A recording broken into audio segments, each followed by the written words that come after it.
Interestingly, there are many reform efforts in the United States and probably in other countries too that are called systemic, but in fact they're not. They focus on piecemeal change. They focus on making a curriculum change or maybe hiring a new principal to replace another principal in a failing school.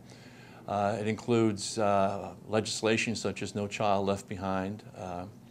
It includes charter schooling, unless the charter school is completely and totally different than what the public school district is, which is unusual.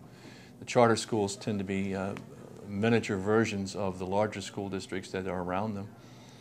And so a systemic change would focus on changing the entire system. Interesting too also is that is to consider the value or the benefit of seeing things systemically. When you take a look at systems thinking as a field, what you see is discussions about how problems are really not problems, they're symptoms, and the symptoms are interconnected, so it creates these relationships among causes and effects, among problems and symptoms. And if you focus only on the symptom or only on the problem without examining how all these things fit together, you are not thinking systemically, and as a result, the original problem comes back and sometimes comes back with vengeance.